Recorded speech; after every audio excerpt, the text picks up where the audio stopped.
Assalamualaikum warahmatullahi wabarakatuh. Innal hamdalillah nahmaduhu wa nasta'inuhu wa nastaghfiruh wa na'udzu billahi min shururi anfusina wa min sayyiati a'malina may yahdihillahu fala mudilla lahu wa may yudlil fala hadiyalah.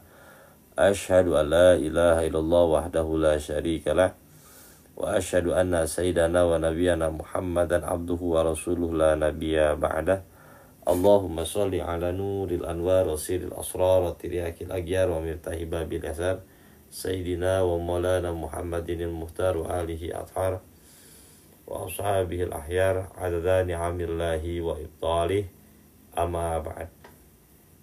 Teman-teman semua, alhamdulillah ya, kita dipertemukan kembali oleh Allah dalam jalsah subuh kita. Mudah-mudahan ya, kita mendapatkan dua keberkahan. Keberkahan pertama dari Ramadan, keberkahan kedua dari subuh yang kita hidupkan dengan ilmu. Ya, mudah-mudahan keberkahan ini bisa menjaga diri kita, menjaga keluarga kita, menjaga ibu bapak kita, menjaga saudara-saudara kita, menjaga kaum muslimin wal muslimat dimanapun berada, juga menjaga seluruh menjaga seluruh umat manusia tanpa terkecuali. Ya teman-teman semua, kita tetap menggunakan kitab Aqobatut Thoriq ya pada subuh kali ini, dan kita sudah sampai pada step yang kelima dalam perjalanan menggunakan kitab Aqobatut Thoriq ini. Ya, kita akan demonstrasikan terlebih dahulu biar teman-teman memahami apa sih ya yang step yang kelima ini gitu ya.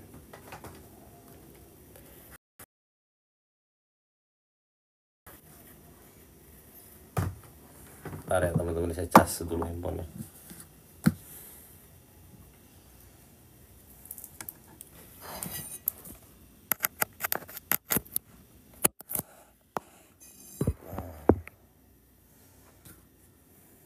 Teman-teman semua ya, saya akan demonstrasikan di awal biar teman-teman paham. Ketika kita mengalami pergolakan spiritual atau pergolakan batin yang kita namakan dengan spiritual awakening, atau dalam bahasa kitab ini adalah al-intibah, kita mulai sadar bahwa hidup harus mencari sesuatu yang lain. Hidup untuk menemukan makna, bukan hanya mencari kebahagiaan, tapi menemukan makna dalam perjalanan kehidupan ini. Nah, kita mulai sadar ya dari tidur panjang kita. Nah, ini dinamakan dengan al-intibah. Ya, di sini nih.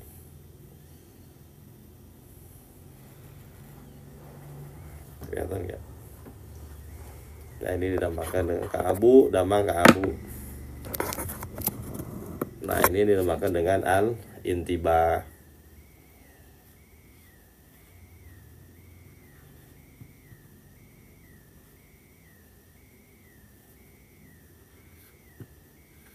Kesadaran spiritual. Ini di paling dasar sekali. Teman-teman mengalami berbagai macam gejolak batin. Ya, ada yang tekanan batin terlebih dahulu kan, dinamakan dengan anxiety, dinamakan dengan overthinking dan lain sebagainya. Ada teman-teman mencari makna dalam perjalanan tasawuf. Ada yang bertarekat, ada yang menuju kesadaran, macam-macam thoriqohnya itu, jalannya itu. Tapi ini dinamakan dengan al-intibah. Nah, teman-teman setelah sadar, apa yang harus pertama kali kita lakukan adalah dengan cara taubat.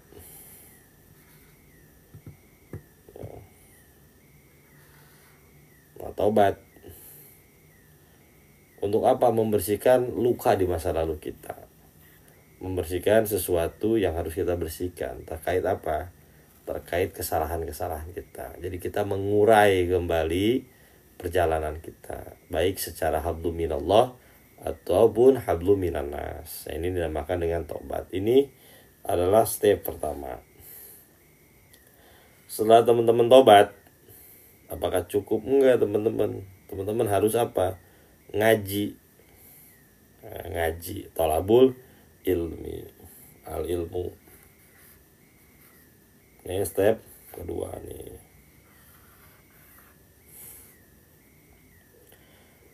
Untuk apa sih ngaji itu? Untuk memperbaiki kondisi zahir ataupun batin. Ngaji apa? Setidaknya ada 3 ilmu yang teman-teman harus ambil. Ilmu fikih, ilmu tauhid, ilmu tasawuf. Fikih berkaitan dengan zahir, tauhid berkaitan dengan Allah Subhanahu wa taala, tasawuf adalah berkaitan dengan bagaimana kita bermuamalah dengan Allah. Ya. Kalau zaman sekarang dinamakan dengan ilmu kesadaran lah. Di sini letaknya nih. Ya, atau di sini. Jadi bukan ilmu tinggi kesadaran itu ya, di sini teman-teman. Nah, setelah teman-teman ngaji, tentu saja hal itu tidak semudah yang kita pikirkan. Akan ada halangan-halangan. Ya, ini dinamakan dengan al-awaik.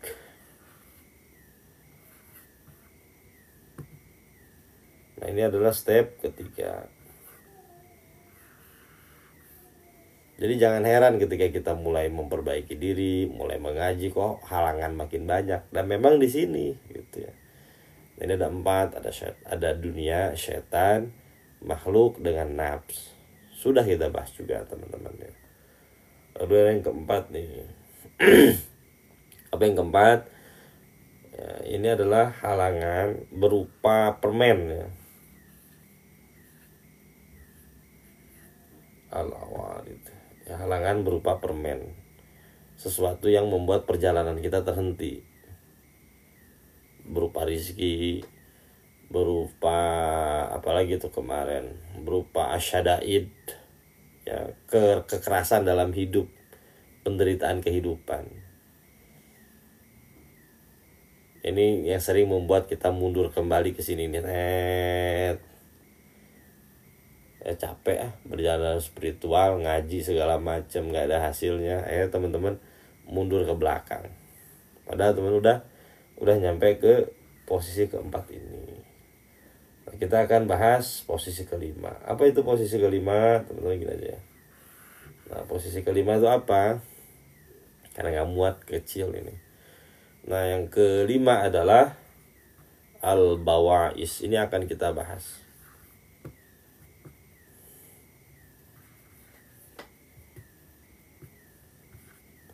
Al-bawa'is ini yang akan kita bahas pada subuh kali ini. Apa sih itu al-bawa'is? Al-bawa'is itu adalah pembangkit dalam perjalanan yang panjang ini. Pembangkit dari apa? Pembangkit dari kedua keadaan. Pembangkit ketika kita bermaksiat, pembangkit ketika kita taat. Dua sayap. Ini yang membuat kita terbang nantinya. Karena dalam perjalanan ini pasti kita akan ditemui oleh dua realitas yang tidak mungkin kita hindari. Realitas pertama, kita bergerak dalam ketaatan.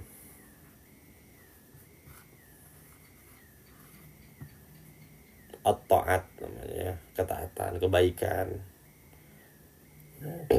Ada nggak orang yang terhenti dalam ketaatan? Ada. Dia merasa sudah sampai dengan ketaatan yang dia bangun. Akhirnya dia mencukupkan perjalanannya pada ketaatan. Ada lagi yang terhenti kenapa? Karena al-maksiat.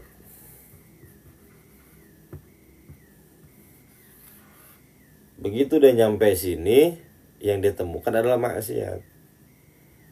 Nah, dua-duanya harus kita lampaui gitu ya. Karena yang kita tuju bukan ini, yang kita tuju adalah Allah itu.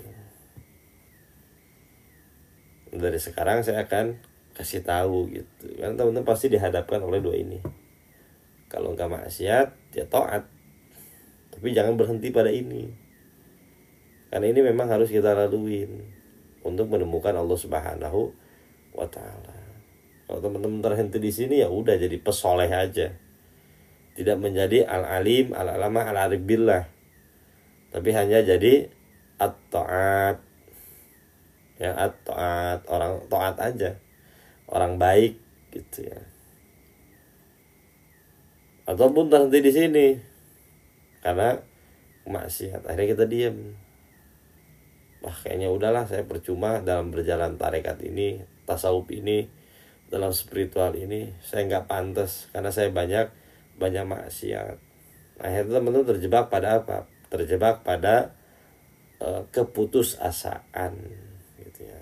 Nah, teman-teman sudah paham ya alurnya ya. Nah, ini pasti kita temui nih.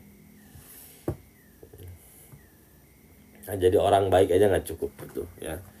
Jadi orang baik saja tidak cukup. Teman-teman paham ya kalau sudah digambar seperti itu. Oke. Yuk kita masuk pada kitab Aqobatut Thoriq halaman 66. Halaman 66. Silahkan dibuka kitabnya.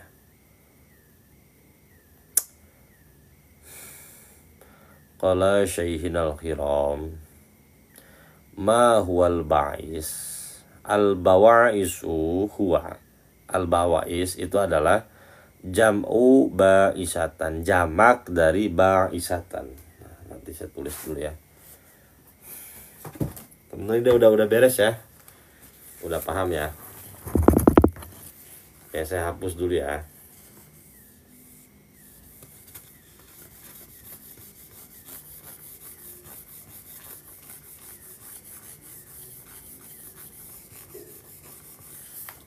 Yang ngantuk silahkan ngopi ya, ngantuk silahkan ngopi.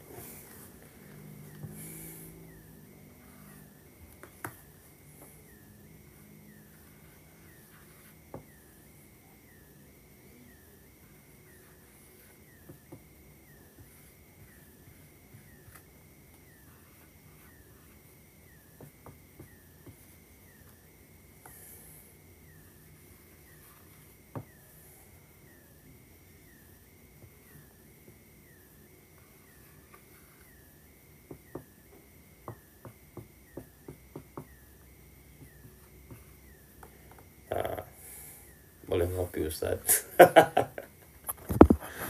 Ngolah pikir maksudnya, Pak Rahmat yang ngolah pikir.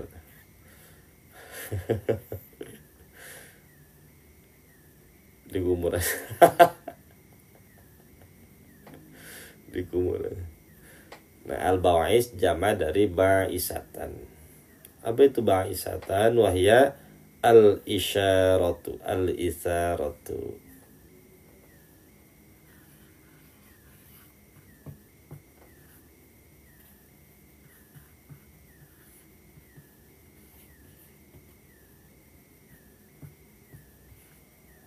Apa itu isaratu?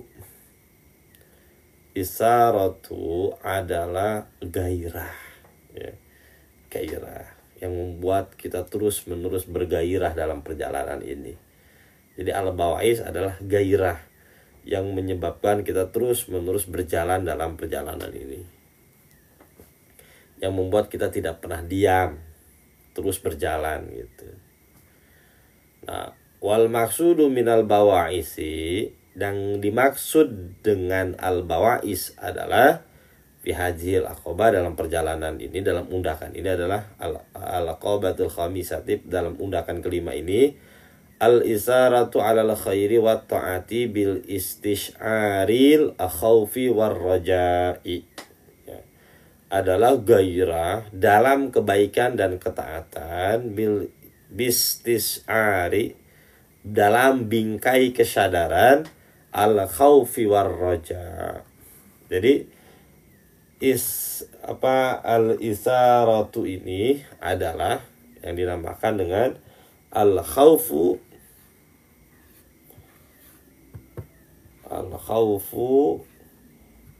war raja.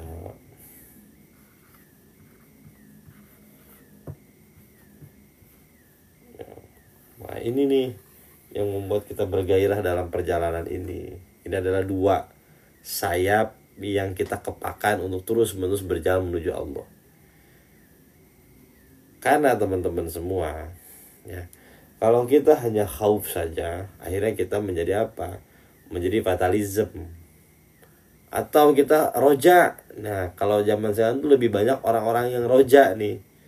Tapi sama sih, banyak juga yang khauf, banyak yang roja. Nah, teman-teman harus bisa menyeimbangkan kapan menggunakan kepakan khauf, kadang harus menggunakan kepakan roja. Biar apa? Seimbang, bisa terus menerus berjalan gitu. Roja listrik.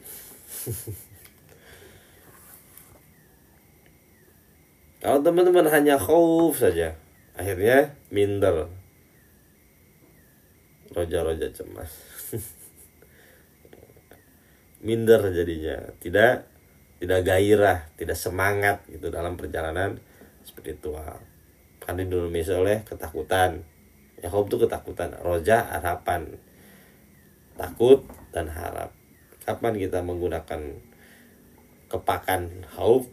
Kapan kita harus menggunakan kepakan roja, radio roja, bukan radio lagi, TV sekarang.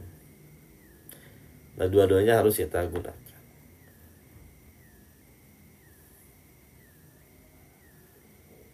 Referensi kita bukan referensinya kitab guru saya ngarang kitab. Nah, ini yang saya sajikan ke teman-teman gitu. Nah, khauf ini teman-teman semua, ini banyak menyelimuti orang-orang yang masa lalunya ini dilalui oleh orang-orang yang penuh dengan maksiat, penuh dengan berbagai macam kepelikan. Nah, ini banyak di sini nih. Kalau orang roja, banyak orang-orang yang dunia lempeng gitu, ya, tidak pernah mengalami maksiat yang parah tuh, enggak, biasa aja. Akhirnya dia memandang, ya, segala sesuatu itu dengan kacamata roja gitu. Akhirnya ngenteng-ngentengin. Misalnya, saya nggak percaya adanya neraka. Masa Tuhan menghukum hambanya? Nggak mungkin gitu. Nah, itu kayak gitu tuh pandangan roja. Ya, terlalu roja gitu. Nah, kalau sekarang itu butuh kita keduanya. Mentang-mentang kita belajar kesadaran, yang kita gunakan roja terus, khaufnya enggak, akhirnya jomplang. Teman-teman ngenteng-ngentengin sesuatu yang diberatkan oleh Allah nantinya. Ya, menganggap remeh sesuatu yang diberatkan oleh Allah, seperti dosa, maksiat. Tertulis dalam nas, ada jangan mencuri, jangan berzina dan lain sebagainya misalnya kan. Ini berat hukumannya, tapi kita enteng-entengin gitu. Udah, Allah pasti ngampunin kok, ya, santai aja gitu ya, santai aja. Allah Maha tahu kok gitu, tentang keterbatasan hambanya. Teman-teman nggak bisa seperti itu, teman harus proporsional. Makanya saya dulu pernah kasih kajian apa, al-wasatiyah kan, pertengahan. Tujuannya nanti masuk ke sini juga. Teman-teman kapan menggunakan khauf, kapan menggunakan roja gitu. Tapi nanti di antara dua kepakan sayap ini, yang harus dominan yang mana gitu ya, agar kita terus bisa berjalan. Ada nanti kedepannya akan kita bicarakan ini. Ya, sekarang kita bicarain seimbang dulu gitu ya, seimbang dulu aja. Pasti masuk surga, yang penting nggak pakai transit. Zaman sekarang tuh banyak loh yang berpahaman seperti itu ya. Kayak semacam saya bikin PT tentang surga kan. Itu banyak yang punya pemahaman ya, surga ini nggak ada ya, surga ini nggak ada di sana, adanya di sini. Neraka pun adanya di sini. Banyak kayak gitu, akhirnya hidupnya rebel ya, ya, banyak banget di komal tuh banyak. Misal orang kayak gitu, kehidupan aslinya tidak semenyenangkan apa yang dibicarakannya gitu. Karena pernyataannya tidak bisa kalau bahasa saya itu tidak bisa diadu di meja gitu. Ya, pernyataannya tidak bisa diadu di meja. bahaya. Akhirnya gampangin gitu. Nggak usah puasa lah, Allah tahu kok ya, Allah tahu keterbatasan kita. Akhirnya gampangin agama gitu. Itu nggak boleh teman-teman ya. Tapi harus proporsional, seimbang. Seperti hanya ya, ini saya kasih tamsil aja biar teman-teman lebih cerdas dan terbuka. Kita punya istri. Nah, istri kita tuh baik sama kita, pengertian sama kita. Terus ada perempuan lain yang mendekati kita. Nggak apa-apa kali lah, istri saya pengertian, istri saya baik ini kok. Ya, dia pasti memaafkan, dia pasti terbuka hatinya untuk saya. Coba tamsilin kayak gitu aja. Kira-kira istri kita nerima nggak accuse kita seperti itu? Ya, tidur di luar kita. Ya, bukan dilempar di asbak betul. Analogi seperti itu teman-teman. Allah itu maha pencemburu loh. Ya, Allah itu maha pencemburu. Tamsilnya pengalaman enggak kak? Enggak dong. Ya, Allah itu maha pencemburu.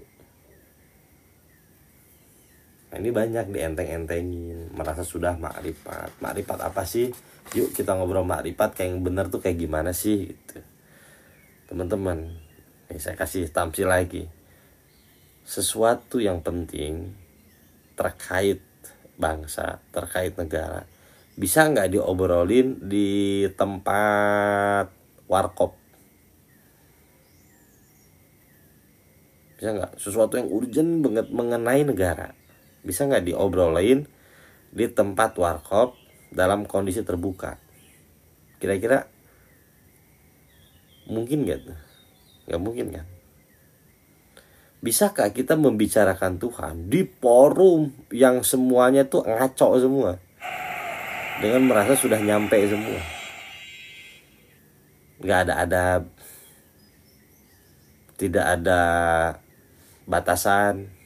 Mungkin nggak kita ketemu Tuhan di situ? Yang bisa ngejawab teman-teman. Ya. Dulu, ya saya cerita saya dulu lah. Ketika saya berbicara Tuhan lebih dalam bersama dengan guru saya, itu harus ibaratnya disortir dulu, dipilih dulu di tempat yang tertentu, yang tidak semua orang bisa ngedengar.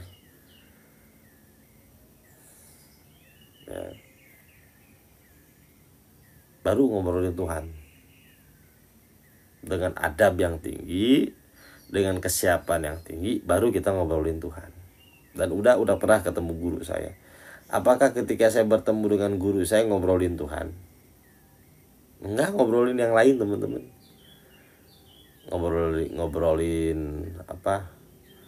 Ngobrolin politik, bahkan kemarin tuh ngobrolin ini dan itu. Enggak ngobrolin Tuhan sama sekali. Teh Inggris tuh enggak, udah tahu sendiri tuh. Enggak, saya enggak ngobrolin Tuhan sama sekali.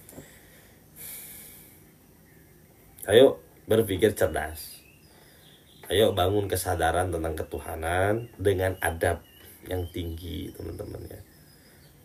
Bisakah kita mampu memahami sesuatu pelajaran yang maha penting tentang Tuhan sambil kita pakai celana pendek, sambil kita tiduran, sambil kita ngerokok, terus kita mendapatkan insight ketuhanan? Nggak ada teman-teman, itu mimpi semua. Ya, mimpi semua itu.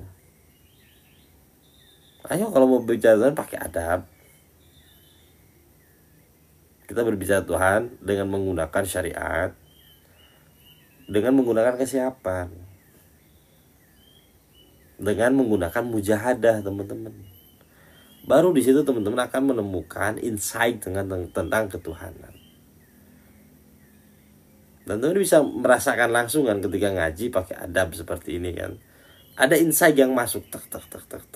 Dibandingkan dulu kita berbicara Tuhan dengan sambil tiduran, ya, pakai cara pendek, terus kita ngedengerin ketuhanan, pengen mendapatkan insight ketuhanan, namanya ngimpi. Ya, ngimpi itu semua ngimpi. sambil cengengah-cengengnya, sambil ngejelek-jelekin ahli syariat,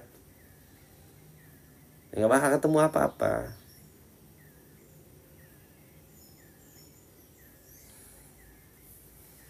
Banyak orang sotoy kayak gitu. Makanya ngaji yang benar, ngaji ya, ngaji yang benar. Guru-guru kita yang nemuin ketuhanan itu prosesnya panjang, puluhan tahun. Teman-teman belajar nahwu shorof, belajar ulumul hadis, belajar ulumul Quran, puluhan tahun ngajinya, biayanya nggak sedikit. Banyak yang para masyayikh kita korbankan, harta dikorbankan, tenaga, pikiran dikorbankan. Belum suluknya, ya. Suluknya dahsyat, puasanya, tirakatnya, wah luar biasa. Terus dinyein sama orang yang nggak pernah nyantren, orang yang tidak pernah mengenal cita rasa bahasa Arab seperti apa, yang tidak pernah mengeluarkan duit untuk agamanya, lalu mengatakan itu adalah ulama syariat. Kita sedang berbicara hakikat, ndasmu kayak gitu tuh. Dan ini saya katakan ini karena banyak fenomena ini merebak di mana-mana. Akhirnya Tuhan dicocokologikan, ya, Tuhan dicocokologikan lewat pikirannya sendiri. Tentu ada yang komen di saya, ya, ini terdengar mewah tapi sampah gitu teman-teman. Adanya manusia karena Tuhan, adanya Tuhan karena manusia. Ini logika evolusi. Teman-teman, kalau mau belajar tasawuf, teman-teman harus belajar ilmu logika. Jangan sampai lupakan logika, itu penting gitu teman-teman. Terus belajar juga ilmu mengenai apa? Mengenai logika atau filsafat itu penting gitu loh. Harus belajar mantik. Teman-teman jadi bisa menimbang pernyataan yang tepat dan pernyataan yang seperti tepat tapi melenceng gitu. Logika evolusi namanya. Jadi bagi kita nih ya, yang tolabul ilmi, yang sudah berjibaku dengan ilmu, tahu susahnya ngaji itu seperti apa, ngedenger pernyataan-pernyataan seperti itu sakit teman-teman. Asli sakit, hati itu sakit. Kok bisa-bisanya lu menyimpulkan secepat itu, segampang itu, sambil tertawa dengan penuh kebanggaan lu sudah nyampe. Seperti aja teman-teman belajar kedokteran puluhan tahun dengan biaya ratusan juta. Lalu ada orang yang mengatakan tidak perlu itu dokter. Yang penting ya kita cukup baca doa saja misalnya. Atau cukup dengan garam ini saja. Garam ini bisa menyembuhkan berbagai macam penyakit. Coba teman-teman tanya perasaan dokter-dokter itu, yang sudah puluhan tahun dia berjibaku mencari ilmu kedokteran, kalah oleh garam misalnya. Ya kan betapa sakitnya mereka. Dan itu lama proses itu. Kalah oleh garam misalnya seperti itu teman-teman. Atau oleh psikologi, kalah oleh air saja. Betapa merananya mereka. Tahu gitu udah gua baca doa aja, gua tapa aja di gunung kalau gitu, tahu kan kayak gitu caranya kan gitu.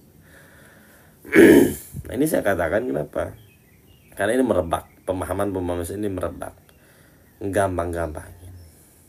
Memahami perkataan yang mahal dengan adab yang apa? Dengan adab yang remeh. Ya Allah ya Rabb.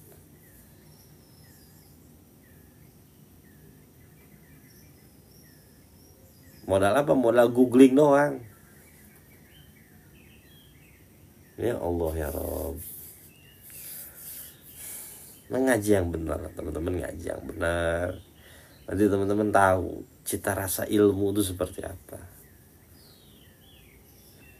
Prosesnya panjang, ya, tidak semudah itu gitu.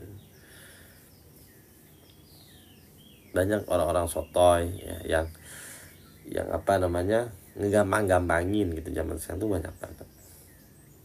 Teman-teman tawazun, ya, bersikaplah tawazun. Tawazun itu wasati, ya, pertengahan, melihat segala sesuatu.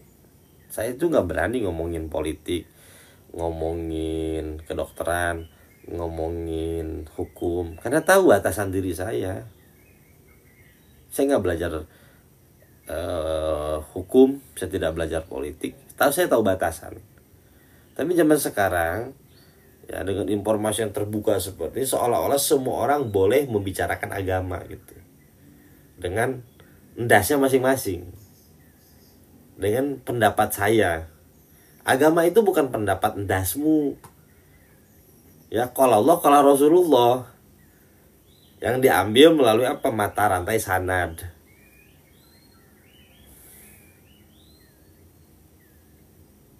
Itulah ilmu tuh begitu, teman-teman. Bukan kultu. Kalau Allah, kalau Rasulullah. Karena yang kita bahas adalah perkataannya Allah, perkataannya Rasulullah SAW. Menurut saya Tuhan itu, asik tuh. Menurut saya Tuhan itu adalah Allahu Akbar. Kok enak banget ngomong kayak gitu ya. Itu banyak diaminkan, banyak diiyahkan. Teman-teman belajar tafsir misalnya, kitabnya mahal, belajarnya susah.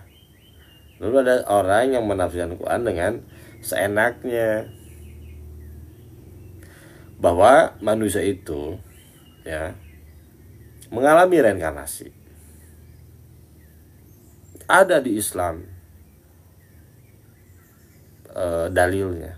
Apa? Itu saat kita tawaf, kita sedang mengalami proses reinkarnasi. Dalam Al-Quran pun ada. Summa yuhyikum, summa yumitu. Kemudian kami hidupkan mereka, kemudian kami matikan mereka, kemudian kami hidupkan. Itu adalah dalil reinkarnasi. Allahu Akbar. Kok bisa, ya, dalil yang bukan untuk itu dijadikan dalil reinkarnasi? Itu dari mana dasarnya? Dari mana dasarnya coba? Coba sebutkan satu ulama ahli tafsir yang mengatakan itu reinkarnasi. Dan ini banyak gitu, masalah masif gitu. Salah satu tugas saya masuk ke dunia belantara yang penuh dengan macan ini, yaitu tadi gitu. Meskipun saya tahu resikonya, saya tahu banget resikonya. Nah, saya tahu banget resikonya. Dan bisa-bisa saya yang dengerin langsung kagum dan terpukul.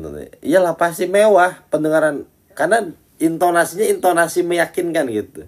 Nggak beda jauh sama ini, siapa? Suna and Fire. Kayak gitu, intonasi meyakinkan, dengan mimik meyakinkan gitu kan. Ya, orang yang nggak tahu ya pasti terpukau. Oh, ini benar, ini Islam yang benar, ya.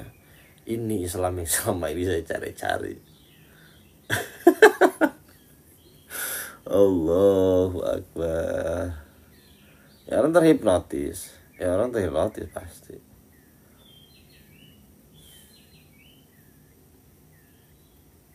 Yuk ngaji yang benar, ya, ngaji yang benar. Ya, jangan nyebutin nama, ya. Saya nggak berlepas diri ya, teman-teman. Ini banyak masalahnya. Ya, jangan nyebutin nama. Saya sama beliau temenan loh. Saya sama beliau temenan loh, ya. Saya berlepas diri nih. Ya. Banyak kayak gitu-gitu masalahnya, ya. Ini masif. Ya, masif banget. Akhirnya jadi apa? Jadi bias pemahaman-pemahaman kita terhadap agama. Ya boleh lah nafsirin Quran kayak gitu, boleh, tapi harus dengan ilmunya gitu loh. Harus dengan ilmunya.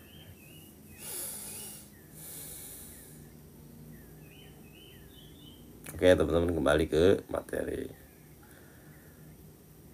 Oke, 15 bidang ilmu minimal. Ajaran spiritual yang lagi marah kiblatnya spiritualis India. Iya paham, saya paham. Teman-teman kalau mau belajar spiritualis India jangan nanggung. Ya jangan nanggung. Saya itu dulu menyelami banget. Ya, menyelami banget pemikiran-pemikiran seperti itu. Ada temennya Uda tuh, dia agamanya Buddhis ya kalau nggak salah ya. Ya, begitu saya ngomong nama Osho kaget ya, kok Ustaz tahu Osho? Ya saya pelajari, saya bukan hanya tahu namanya, saya pelajari pemikirannya. Saya dalami Osho itu, dalami nama saya. Oh nanti di sini gitu. Nah kita tuh sayangnya banyak begini teman-teman, mendalami berbagai macam pemikiran-pemikiran kayak Osho, kayak Krishnamurti misalnya, dan lain sebagainya. Kita dalemin tuh tentang Buddhis, tentang Hinduisme gitu ya, tapi tidak mendalami pemikiran Rasulullah Shallallahu Alaihi Wasallam. Ini yang kacaunya, sehingga kita kagum terhadap pemikiran-pemikiran orang-orang seperti itu, tidak kagum terhadap Rasulullah Shallallahu Alaihi Wasallam. Ini yang kacaunya gitu.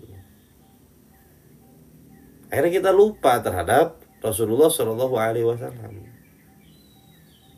Tidak ada ketersambungan ruhaniah antara kita dengan Rasulullah Shallallahu Alaihi Wasallam. Kagum kita terhadap pemikiran-pemikiran orang lain, tapi tidak pernah sekalipun kita kagum kepada Rasulullah Shallallahu Alaihi Wasallam. Coba belajar tentang Rasulullah, bukan hanya sirahnya teman-teman. Bagaimana kita mendekati Rasulullah dengan pendekatan ruhani. Di situ teman-teman akan terkagum-kagum terhadap Rasulullah.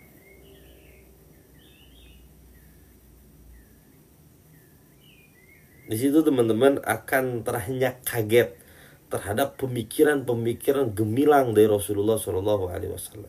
Michael Hart saja menempatkan Rasulullah pada posisi pertama orang yang paling berpengaruh di dunia ini. Michael Hart, dia bukan orang Islam. Michael Hart ya. Dia bukan orang Islam, tapi tahu orang yang paling berpengaruh di alam dunia ini adalah Rasulullah. Dan saya sering bilang Rasulullah itu nggak wafat teman-teman. Rasulullah itu hadir aktual saat ini.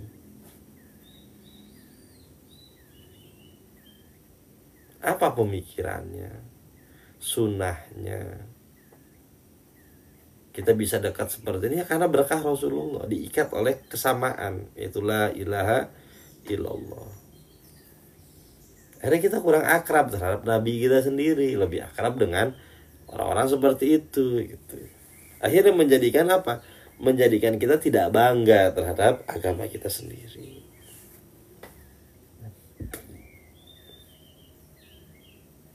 Saya kagum ya terhadap Ustadz Dery Sulaiman misalnya.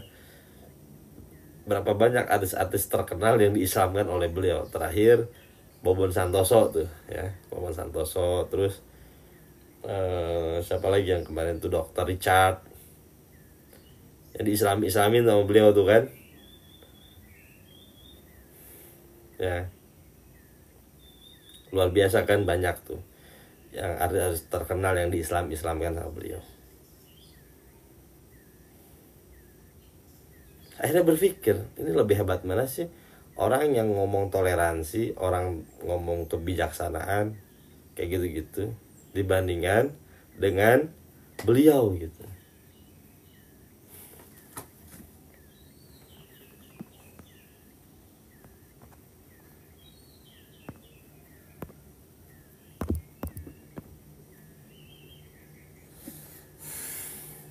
ya.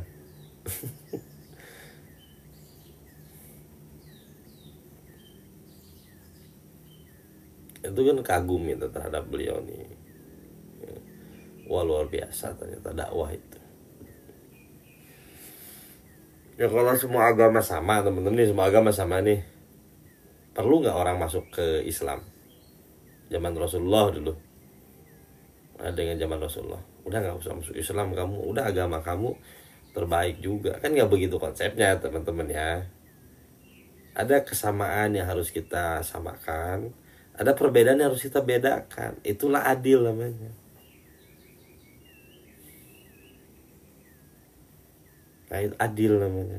Ada sesuatu yang harus kita samakan, ada sesuatu yang harus kita bedakan gitu. Itu adil namanya. Jangan menyamakan sesuatu yang berbeda, itu nggak adil namanya. Paham ya?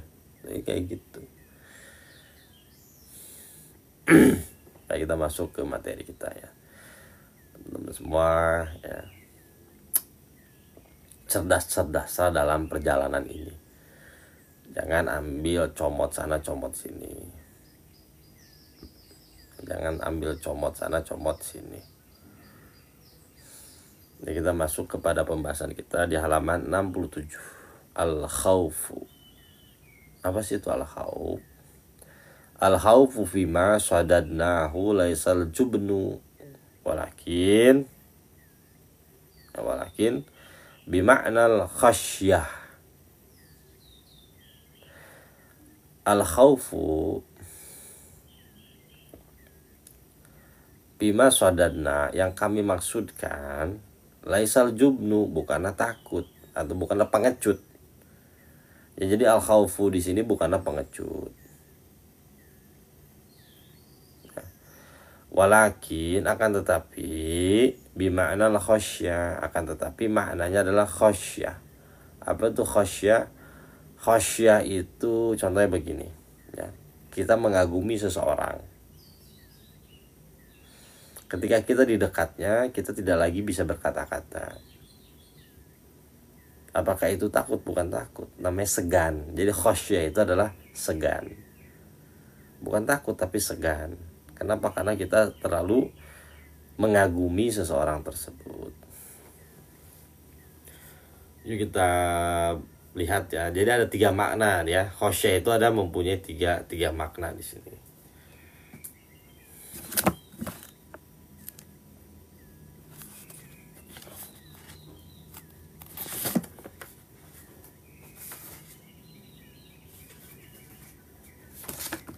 Yang pertama surat 96 teman-teman ya, monggo dibuka surat 96 ayatnya ayat 8.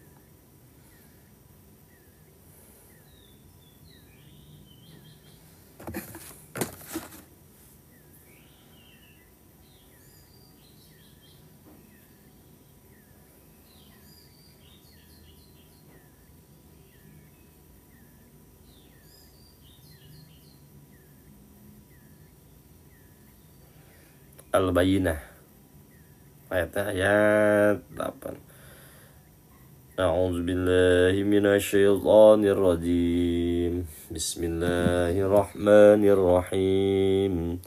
Jazaohum 'inda rabbihim jannatu 'adnin tajri min tahtihal anharu khalidina fiha abada. Radiyallahu anhum wa radu anhu.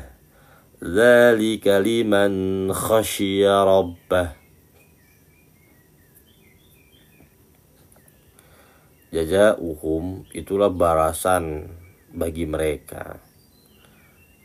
Inda rabbihim, di sisi Tuhan mereka. Jannatu adnin tajri min tahtil anhar. Jannah, surga yang di bawahnya mengalir sungai-sungai. Khalidina fiha abadan, selama-lamanya mereka berada di dalamnya. Radiyallahu anhum wa radu an. Mereka ridho, Allah ridho terhadap mereka dan mereka pun puas terhadap Allah. Jadi gini, Yang dimaksud radhiyallahu anhum wa radu anhu gini. Allah puas terhadap kinerja mereka. Surat Al-Bayyinah ayat terakhir 8. Allah puas terhadap kinerja mereka dan mereka puas terhadap Allah gitu. Jadi saling puas memuaskan. Nah, zalika liman khasyya rabbah. Yang demikian tersebut adalah bagi orang-orang yang memiliki khasyah, ketundukan kepada Tuannya. Artinya teman-teman, ridho ini berasal dari ahwalul khasyah. Ya, ahwalul khasyah. Apa itu ahwalul khasyah? Kita melihat apa yang datang dalam hidup kita, meskipun itu tidak sesuai dengan keinginan kita, tapi ini berasal dari Allah Subhanahu wa Ta'ala, dan kita tahu ini yang terbaik gitu. Ya, akhirnya kita mengikuti apa yang dikehendaki oleh Allah. Namanya khasyah, itu ketundukan.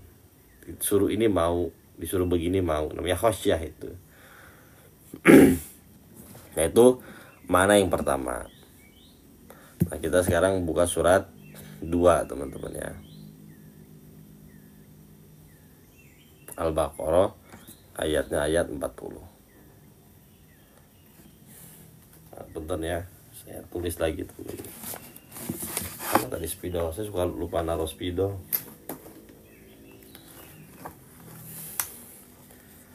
Iya, nggak apa-apa Ibu Mayang.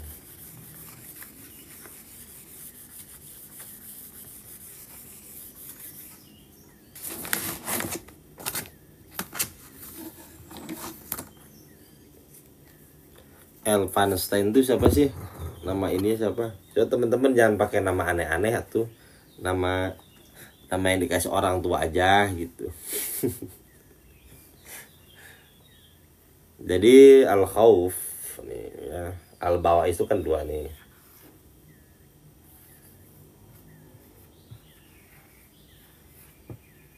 Al-khaufu, ar-roja. Proja listrik kemana nih, belum ada ya. Ini mah akun gaje ya pakai nama pribadi aja nggak apa-apa. Al-khaufu makna pertama ya adalah al-khasyah.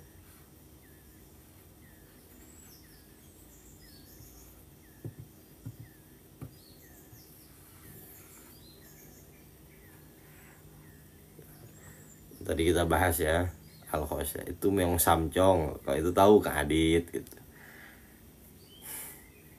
Khasyah itu tadi mananya apa teman-teman? Tunduk ya, bisa tunduk, bisa juga namanya tuh segan gitu. Ini segan nih. Segan aja ya, segan. Nah, yang kedua adalah ar-rahbah. Ar-rahbu ya. Ar-rahbu. Nanti kita bahas ar-rahbu itu apa ya. Kita buka surat 2 ayat-ayat 40.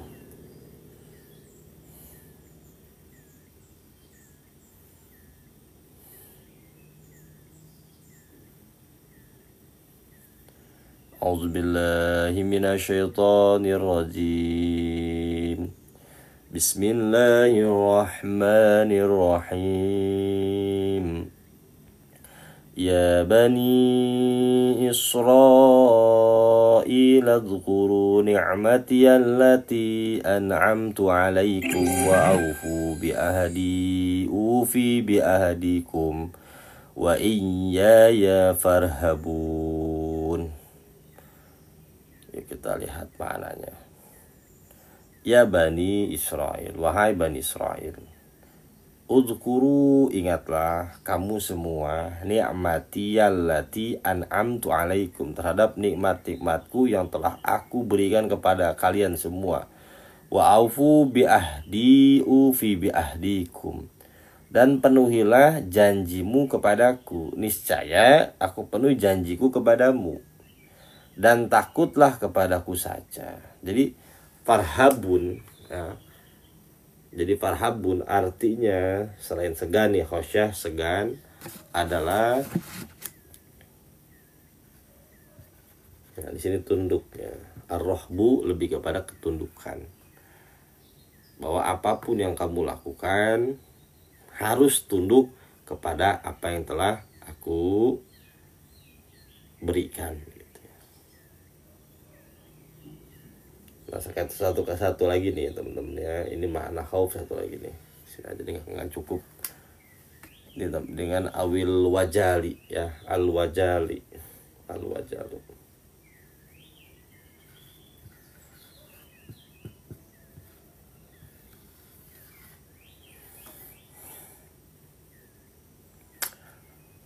Kita buka surat 8 sekarang teman-teman ya.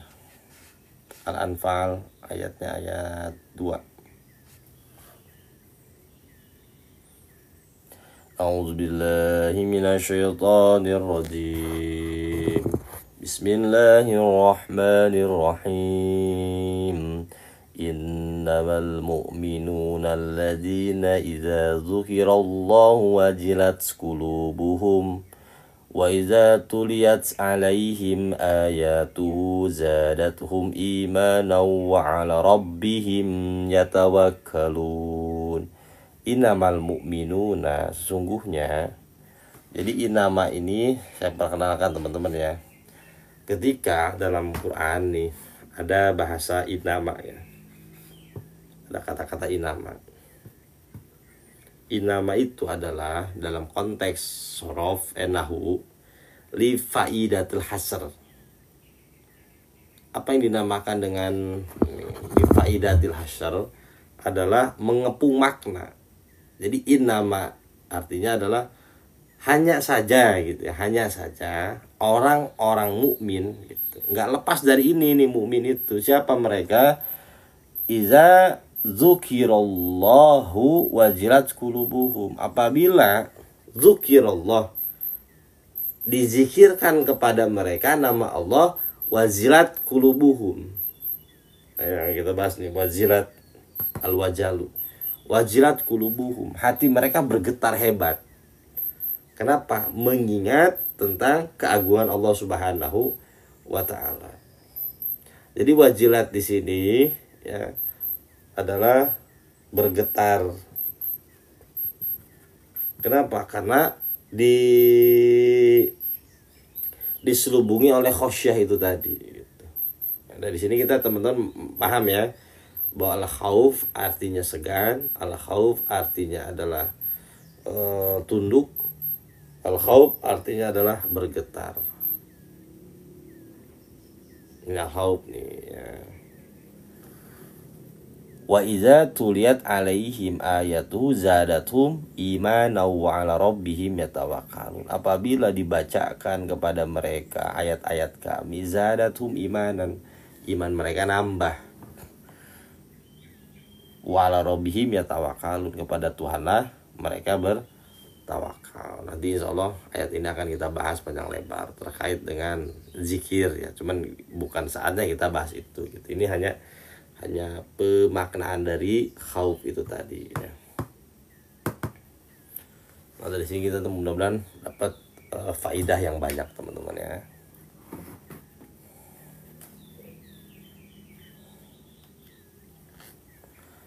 Nah, insyaallah nanti kita lanjutkan panjang lebar lagi ya besok. Cuman ini akan kita bahas satu aja ya, satu teman-teman ya. Jangan dulu ngantuk.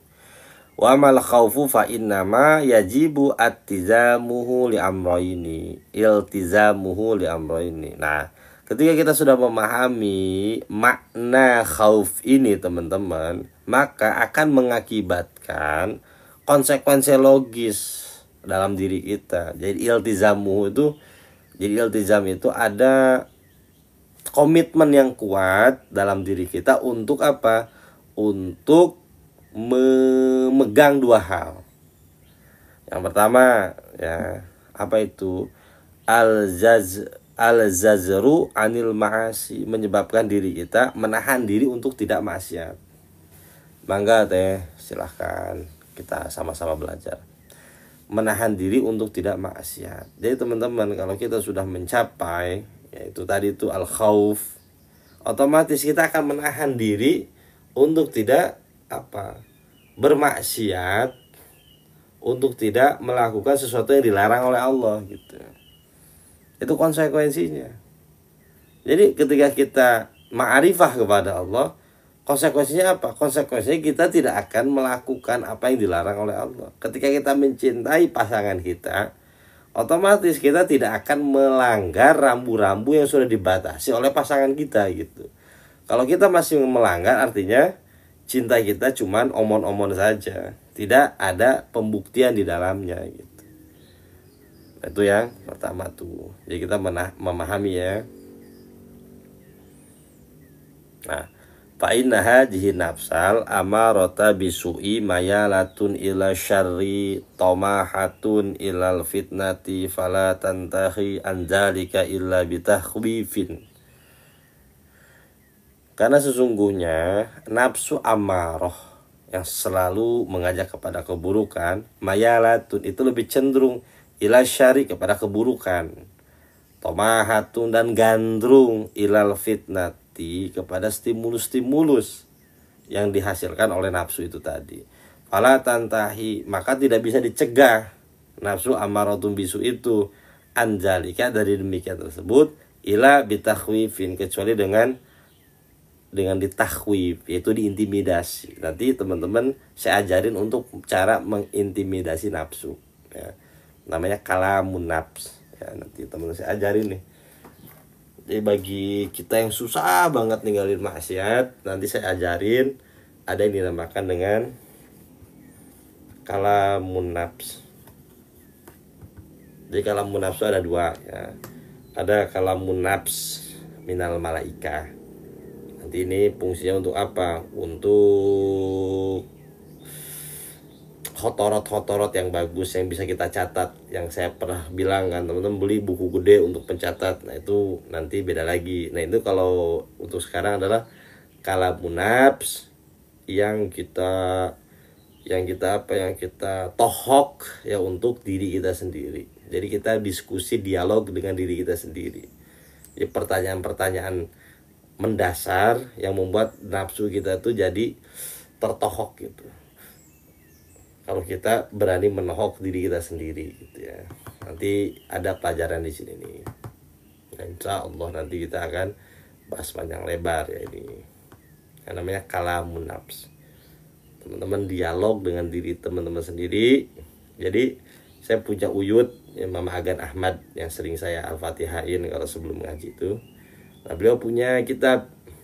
Nah kitabnya bagus tuh, dalam rangka apa? Untuk menohok diri namanya. Saya ajarin kitab itu di majelis ibu-ibu yang lain, di At-Tahiriyah, di Masjid Agung At-Tahiriyah. Saya ajarin tuh. Itu bagus itu untuk menohok diri. Hei diri, kamu ini begini-begini. Hei diri, kamu ini begini-begini. Hei diri. Jadi kayak kita memarahi diri kita sendiri. Ya teman-teman, selama ini kan kita marahin orang lain gampang, anak, marahin istri, marahin suami lah gitu ya. Pernah nggak kita marahin diri kita sendiri? Ayo teman-teman marahin diri kita sendiri. Nantilah ini udah jam berapa? Saya mesti masuk kantor ya. Saya ada kantor. Ya. Butuh selesai kajian sudah. Ya, saya mau ke kantor tuh udah ditungguin sama klien. Ya nanti aja nanti teh ya, santai. Ya santai. Ya teman-teman, insya Allah nanti kita lanjutkan besok ya. Oke. Saya harus ke kantor ini, udah ditungguin sama klien. Oke, santai aja. Yang kedua, nanti udah ini cuman ini aja, cuman spill dikit biar penasaran, ngaji lagi besok. Ya kalau kata penceramah biasa gitu tuh ya, diakhiri ceramah itu dengan sesuatu yang bikin penasaran, biar apa? Diundang lagi di maulid tahun depan ya. Asik kan tuh para penceramah tuh, jagonya gitu. Jam berapa besok? Subuh ya. Buku gedenya, oh ya saya lupa lupa apa lupa motoin, nanti saya fotoin ya, nanti saya fotoin. Saya mau saya lagi lanjut. Jangan halusinasi tuh. Kan nanti mau ngaji di rumah teh ya. Jadi kalau teman-teman yang mau ngaji, WA ke sini aja ya.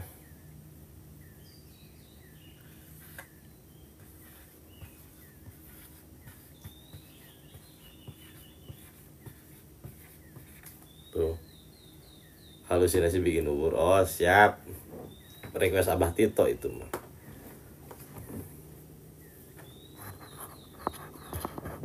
Ya ini nih nomornya ya teman-teman semua, kalau ada yang masuk grup monggo silahkan.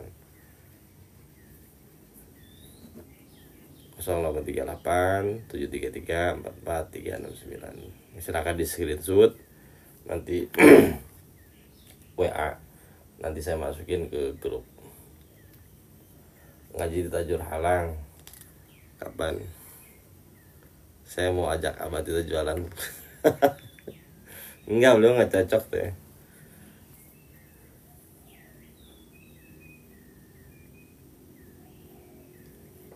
Ya sekarang malam kita ngaji di rumah Teh Krey di Bilabong ya, di Bilabong.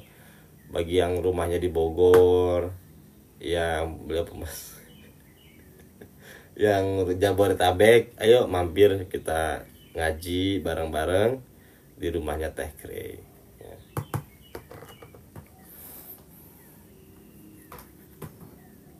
Insya Allah nanti besok subuh kita ngaji lagi ini. Sebelum ngantor jangan lupa kata-kata apa gini tadi tutupi ya. Oh Bilabong itu Tajur Halang. Iya.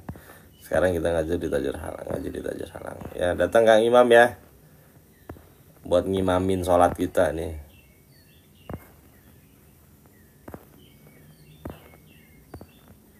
Jadwal sore dipindah ke subuh, iya kayaknya enakan subuh. Soalnya kalau apa namanya, kalau sore ibu-ibu sibuk masak ya, nggak sempat untuk ngaji kan. Ya udah,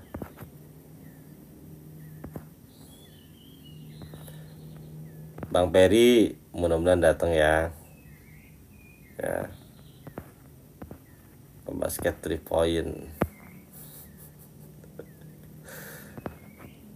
Emang beliau hobinya baju merah kayaknya, harus dikasih baju merah tuh buat baju lebaran ya. Ya ajak teman-teman yang lain ya Bang Peri ya. Saya belum dipijitin, katanya Bang Peri janji mau mijitin saya. Kemarin nggak sempat mijitin, yang dipijitin malah Abah Haji Asep. Oke teman-teman semuanya, nanti kita buka bersama ya. Jadi datangnya sebelum maghrib ya, kita buka bersama, sholat isya bareng, maghrib bareng, sholat taraweh, setelah itu kita zikir bareng-bareng ya. Kita ngajinya nggak pakai TikTok ya, pakai Zoom, karena pembahasannya bahaya kalau di TikTok, takut jadi fitnah ya. Kita ngajinya lewat Zoom ya. Judulnya adalah Ra'aitullah, melihat Allah ya. Insya Allah semuanya sehat-sehat semuanya. Judulnya aja keren tuh, Ra'aitullah, melihat Allah. Jadi teman-teman yang penasaran melihat Allah gimana sih ya, malam ngaji ya. Pakai Zoom ya. Bude datang ya, Ade datang ya hari ini ya, jangan sampai nggak datang. Teh siapa? Pak Guru ya, sehat-sehat terus Pak Guru. Terus teh siapa lagi? Teh ini mana? Teh ini ada nggak? Ya datang ya, ngaji malam. Oke teman-teman semua ya, saya mau pamit kantor dulu ya. Wallahu a'lam bishawab. Wallahul muwaffiq ila aqwamit thoriq. Wassalamualaikum warahmatullahi wabarakatuh. Oke teman-teman semuanya, terima kasih banyak. Teh Fitri telat amat baru datang ini, kelasnya udah mau bubar ini. Oke di jalan. Oke. siap. Udah ada klien nungguin nih berpegang HP Ustaz, Masya Allah. Ahlu tilawah Quran nih kayaknya nih. Oke ya, kita ketemu lagi nanti malam. Strap. Oke teman-teman ya, beres-beres majelis aja.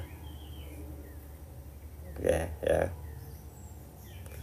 TBT nanti malam ketemu lagi ini. Oke, saya pamit ya.